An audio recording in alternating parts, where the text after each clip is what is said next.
tapa que ele dá é porque diz uma lenda no Japão que ele deu tapa num garoto de 15 anos e esse garoto teve o maior sucesso na vida. Então virou uma lenda aquilo. Então as pessoas formam filas para receber o tapa do Antonio Inoki, né? No ano novo, seja lá numa data comemorativa. E ele usou aquilo exatamente, né, depois da minha luta, como se fosse um batizado, né, me dando aqueles tapas. E ele não deixou de ter razão, né? Porque eu me tornei o campeão do UFC e tudo, quer dizer, tem um, sei lá, entendeu? Dizia a lenda e aconteceu. You know, basically his affiliation with Antonio Inoki was that you know, he went to Brazil. He was looking to contract fighters for his you know, different fighting organizations in Japan, and him being a son of a Japanese person, you know, it definitely helped with that. And as far as some of the things that Inoki would do during the fight, such as after the fight, he would always, you know, slap, you know, he'd slap Lyoto. There's like a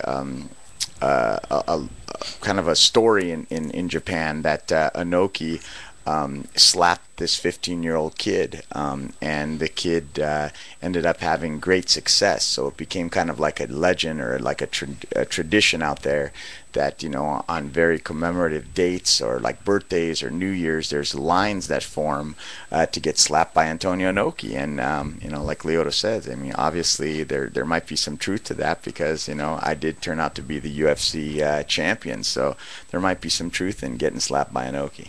You want to get slapped by Machida? We want the show to be successful. Could he slap Ghost? Oh wait, I was first.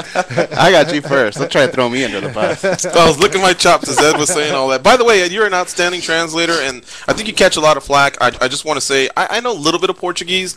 Yeah. I can only imagine how difficult it is as the answers, you know, come. You having to, you know, listen to the whole thing and then say it all. I mean, that takes a lot of memory just to do it in English, like you've stated before. Yeah, I mean, not an easy thing. It's not easy, and, you know, I'm not gonna say I'm, you know, it's hard to be perfect. It's hard to be perfect, especially this, because a lot of times there's certain words that don't translate.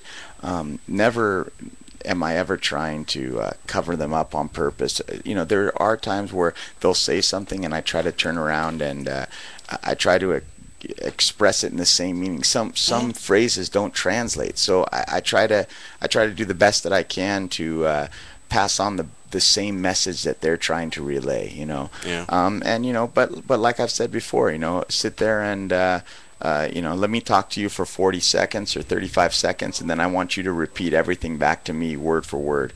It's impossible, and on top of that, try to translate. So, you know, it's not easy. I just try to do the best that I can, though, you know. Copperheart, you got something else?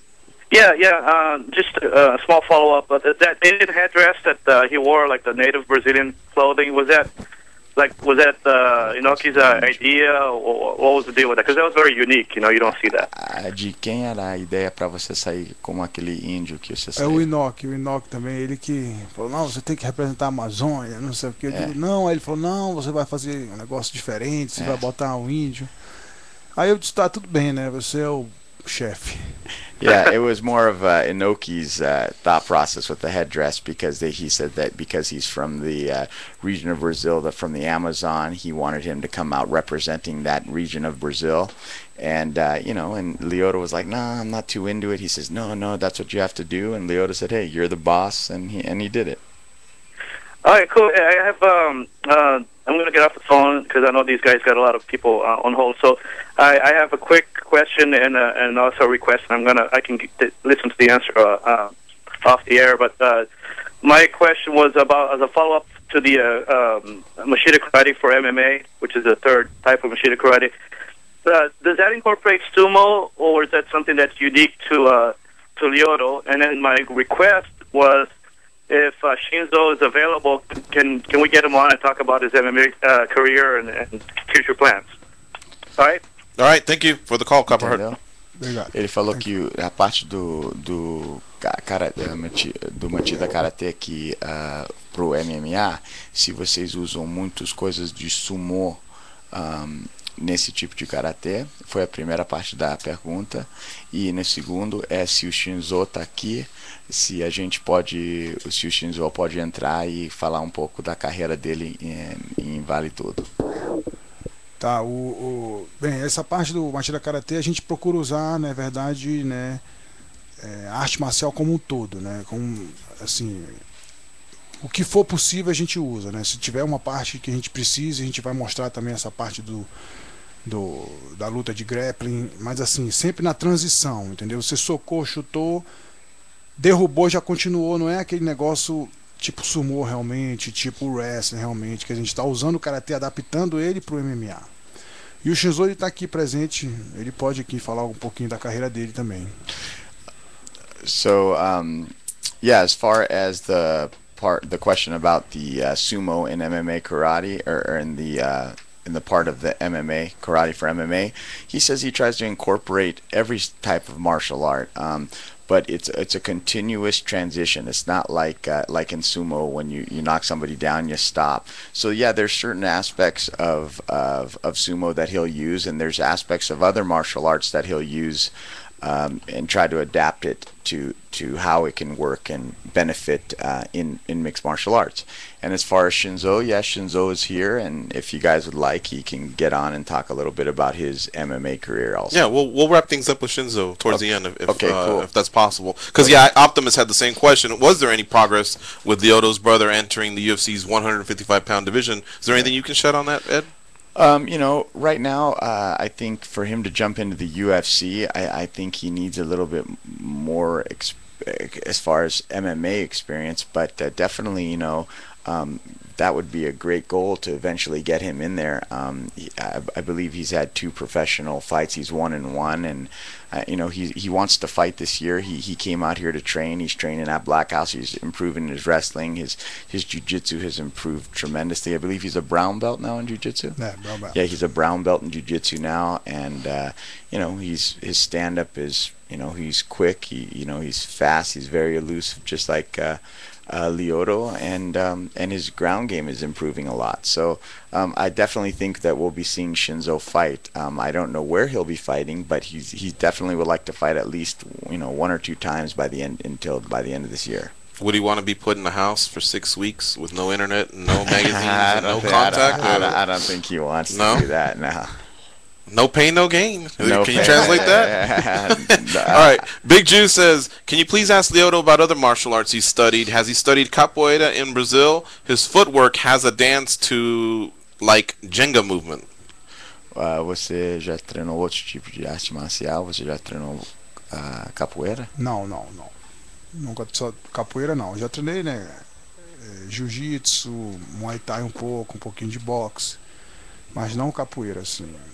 Capoeira, mas eu conheço, assim, já vi bastante, né, e tudo, eu sei mais ou menos os movimentos. He says he's watched a lot of capoeira, but he's never actually trained capoeira. But he's trained other martial arts, like, of course, jiu-jitsu, a little bit of Muay Thai, and boxing. Okay. All right, let's continue on here with the calls. We got Kim, right, guys? Mm-hmm. Cross-eyed Kim from Las Vegas. What's up, Kim? Hello. How are How's you? it going? I'm doing all right. How are you guys? Doing good, thanks. What's up, Ed? Lyoto. First, I want to go ahead and say that Lyoto is one of my favorite fighters. My love for him is so awesome that it almost makes me straight, but not exactly. Close enough. But I just have a couple questions. I know mixed martial arts to me these days seems, even though all of the aspects of the martial arts are traditional, but UFC seems very modern, of course, in its aspects. And when a traditional fighter who deals with karate comes in, I tend to ask them something that I think would be different for each fighter, because more modern fighters would probably say they want to, what does fighting mean to them, and they're about the cash or the glory of being champion. But I wonder if it's the same for Lyoto, if being a fighter for him is any different. Vindo do arte marcial tradicional, por que isso é uma razão que você luta? É por causa de quê? É por causa da fama, do dinheiro? Ou me fala a razão que você gosta de lutar. Primeiro porque, assim, eu sempre gostei do desafio, né? Assim, de testar tecnicamente como eu me sairia numa luta assim, com poucas regras. Isso aí é o principal. Então, desde 15 anos, 16 anos, eu olhava aquilo e queria, poxa, eu acho que o meu karatê tem condições. A nossa arte marcial também tem condições. Porque a gente treinava com as pessoas da região, lá de Belém, tudo, e sentia que o pessoal do jiu-jitsu, tudo era muito forte, mas também que a gente também tinha nosso momento bom, que a gente encaixava o golpe e tudo. Isso aí, então eu queria testar isso.